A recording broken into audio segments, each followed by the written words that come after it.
बिस्मिल्लाहिर्रहमानिर्रहीम। जी व्यूअर्स, आप देख रहे हैं गुड न्यूज़ टीवी और मैं हूं आपका होस्ट यूसुफ मदनी। आज जो मैं आपके सामने स्टोरी रखूंगा ये है नूर नूर मुकद्दम कत्ल केस है जो कि इस्लामाबाद में ये एक बहुत बड़ा वाक़या हुआ है। कातिल है इसमें ज़ाहिर जाफ़र, जो कि एक बहुत बड़ा बिज़नेसमैन है। अच्छा, इसमें 3-4 पॉइंट हैं मेरे, जो मैं आपको बता देता हूँ, जो मैं आपसे डिस्कस करूँगा। एसएसपी साहब की, जो कि इस्लामाबाद के एसएसपी साहब हैं, उन्होंने अपना एक मीडिया टॉक किया कल। उसमें उन्होंने बड़े उसमें वाज़ेह पॉइंट्स और सारी बातें बताई हैं। मुलज़म गिरफ़्तार है, पोस्टमार्टम की कुछ रिपोर्ट्स आ चुकी हैं, कुछ बाकी हैं।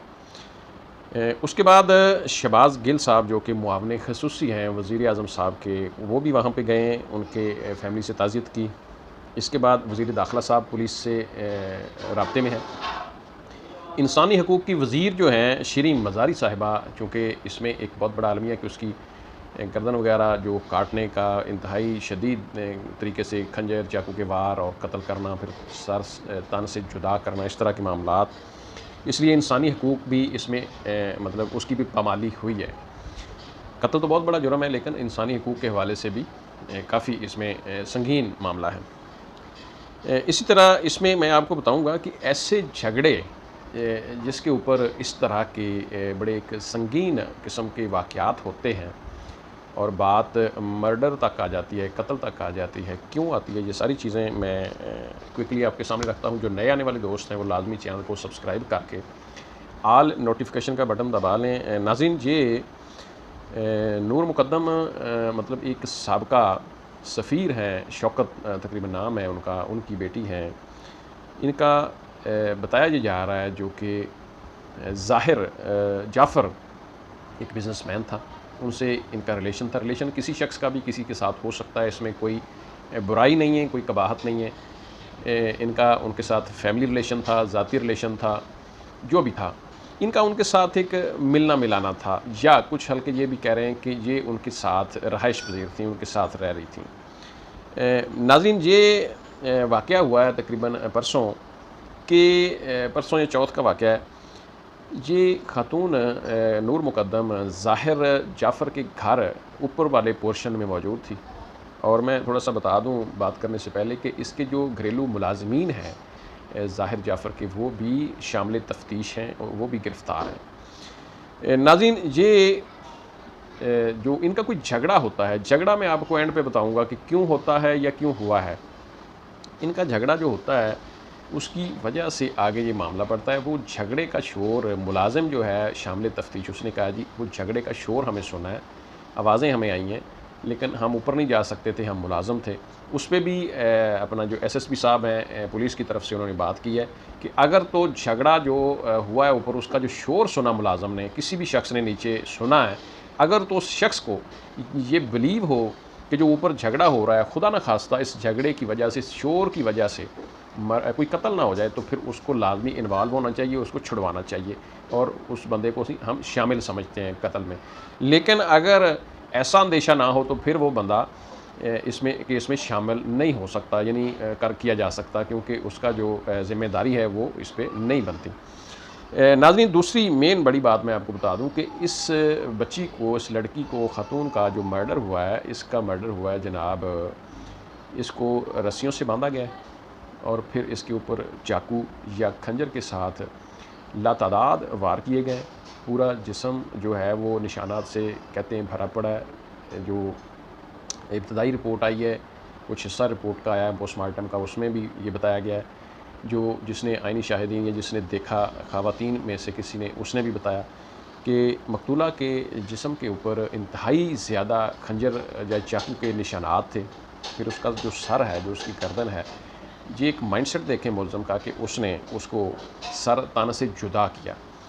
अगली बात मैं नाज़रीन बता दूं, जो कि बड़ी एक थोड़ी सी टेंशन वाली बात है, कि जो उसके वालिद हैं ज़ाहिर जाफ़र के, वो उसको इस केस में से छुड़वाना चाहते हैं। हर मुलज़म का बाप या वरसा अपने बच्चों को, अपने रिश्तेदारों को जो कि ऐसे वाक़यात में इन्वॉल्व होते हैं, उनको छुड़वाना चाहते हैं। इसमें कोई दो राय नहीं है, कोई कबाहत नहीं है। अलबत्ता ये एक बहुत बड़े बिज़नेसमैन हैं, बहुत बड़े कारोबारी शख्स बताए जा रहे हैं। इस ज़ाहिर जाफ़र जो कातिल है, इसके वालिद भी बहुत बड़े कोई कारोबारी शख्स हैं, इसलिए वो कहते हैं कि वो बाकायदा एक डॉक्टरों की प्ली लेकर कि जनाब ये जो मेरा बेटा था ये इसका ज़हनी तवाज़न ही ठीक नहीं था, तो ऐसी हालत में अगर कोई किसी को कत्ल कर दे, किसी की जान ले ले, तो उसको जो सज़ाए मौत नहीं मिलती, उसके ऊपर 302 दफ़ा जो है वो लगी भी हो।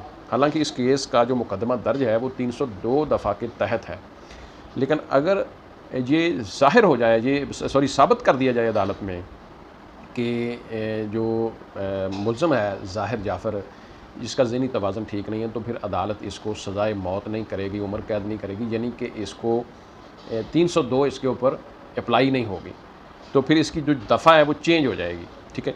अच्छा नाज़रीन, इसलिए वो जो वालिद है ज़ाहिर जाफ़र का, वो ये कोशिश कर रहा है थ्रू डॉक्टरों के कि इस मतलब जो है मामले को एक मेडिकली इसको हैंडलाइज़ किया जाए कि ये जो मेरा बेटा है वो ज़हनी मरीज़ है। दूसरी बात उन्होंने कहा कि जब ये मर्डर हुआ है तो उसके बाद उसके वालिद ने बाकायदा पुलिस को इन्फॉर्म नहीं किया, पुलिस से रब्ता नहीं किया, बल्कि उसने डॉक्टरों से रब्ता करके अपने बेटे के हवाले से मेडिकली हेल्प की कोशिश की। उससे अगली चीज़ नाज़रीन के इसमें जो बहुत सारे कानूनी एक्सपर्ट लोग हैं वो कहते हैं जी इस केस में दहशतगर्दी की दफ़ात भी शामिल की जाएँ और इसको इस केस में बाकायदा हुकूमत रियासत को इन्वॉल्व होना चाहिए ताकि मुलज़म बच ना पाए, क्योंकि ये एक बड़ा घिनौना मर्डर है कि इसमें उसको कत्ल करने के बाद इंतहाई ज़्यादा जो उसके साथ जुल्म किया गया और उसके मतलब जो गर्दन को अलहदा करना खंजरों से, चाकुओं से, ये एक बड़ी एक शिद्दत होती है। इसके पीछे एक बड़ा घिनौना माइंडसेट होता है जब कोई भी शख्स ऐसा अमल करता है, तो इसलिए इसके ऊपर दहशतगर्दी की दफ़ात लगनी चाहिए। ये जो अमीरज़ादे हैं, बिगड़े हुए अमीरज़ादे, इससे पहले चंद दिन एक वाक़या हुआ है जिस तरह वो मिर्ज़ा अपना उस्मान मिर्ज़ा का केस है, इससे पहले लाहौर के ऐसे एक दो वाक़यात हैं डिफेंस के। एक मॉडल कत्ल हुई है, उससे पहले एक बीबी कत्ल हुई है, उसका नाम है वो जो बाहर से आई थी, मतलब मायरा मर्डर केस। तो नाज़रीन ये एक इंतहाई अमीरज़ादे पैसे वाले लोगों के ऐसे औलादें हैं जो कि बिगड़ी हुई हैं, जो कि किसी भी इंसानी जान को, मैं अब लफ्ज़ नहीं इस्तेमाल करना चाहता कि पता नहीं कितना गिरा हुआ या कितना घटिया समझते हैं एक आम आदमी की जान को, तो इसलिए इनको कड़ी से कड़ी सज़ा मिलनी चाहिए। नाज़रीन इससे मैं पहले आपको जो एंड की बात मैंने आपको बताना थी कि ये झगड़े क्यों होते हैं या क्यों हुआ, मैं उससे पहले आपको बता दूं कि दोबारा किसमें शहबाज गिल साहब ने मीडिया टॉक की है, बाकायदा उनसे ताज़ीद की है, फैमिली के पास गए और इसके अलावा वज़ीर इंसानी हकूक़ शरी मज़ारी साहबा, वज़ीर दाखिला साहबा, यानी तमाम हुकूमत के जो ज़िम्मेदारान हैं वो उनके वालिदैन के साथ राचे हैं, पुलिस के साथ राब्ते में। इंशाल्लाह इस केस में बाकायदा सज़ा अच्छी से अच्छी दिलवाने में सब लोग अपना किरदार अदा कर रहे हैं, अच्छी तफ्तीश के लिए किरदार अदा कर रहे हैं। एंड पे बात मैं ये बता दूं थोड़ा सा कि ऐसे झगड़े क्यों होते हैं। नाज़रीन जब भी आपका किसी के साथ तल्लुक़ है, बिलखसूस जब किसी लड़की और बंदे का, शौहर का, लड़के का आपस में तल्लुक़ है, तो वहाँ हमने कुछ मिसाल देखी है। मैं इस वाक़े की बात नहीं चलो करता कि लड़कियां या लड़के जब किसी के ज़ाती ताल्लुकात होते हैं, वहाँ कुछ ऐसी बातें हो जाती हैं जो एक दूसरे को नाज़ेबा गुजरती हैं और कुछ लोग समझते हैं, बाज़ को लड़की समझती है कि मेरी इंसल्ट हुई है, जिस तरह का मायरा मर्डर केस है। कभी लड़का समझता है कि मेरी इंसल्ट हुई है, मैंने इसके ऊपर इतना पैसा खर्च किया, मेरा पुराना तल्लक है, फ़लाँ फ़लाँ, तो इसने मेरी इंसल्ट की है। तो इस तरह के जब बंदे के अंदर एक इंतकामी एक मामलात, इंतकामी बातें बैठ जाएँ, इंतकामी एक माइंडसेट बन जाए किसी इंसान का, तो फिर इतना पुरतशद्दुद किस्म के कत्ल होते हैं और फिर ये झगड़े जो होते हैं मामूली छोटे छोटे, एक दूसरे की लान तान करना, एक दूसरे की इंसल्ट करना, उसको शर्मिंदा करना, वो फिर इस तरह के कत्ल जो है उसकी पदाश में होते हैं। लेकिन हम इसकी पूरी मज़म्मत करते हैं कि ये नहीं होना चाहिए था, बड़ा जुल्म है, ज़्यादती है। एक मासूम जान, किसी भी इंसान की जान लेना बहुत बड़ा गुनाह भी है और बहुत बड़ा एक कानूनी लिहाज से भी एक 302 इस पे सज़ाए मौत है बाकायदा। हम आपके साथ दोबारा कोई हमारे पास अपडेट आई तो हम इंशाल्लाह दोबारा आपसे मिलेंगे। इजाज़त दें, आप देख रहे थे गुड न्यूज़ टीवी। चैनल को सब्सक्राइब कर लें, लाइक शेयर करें। अल्लाह हाफ़िज़।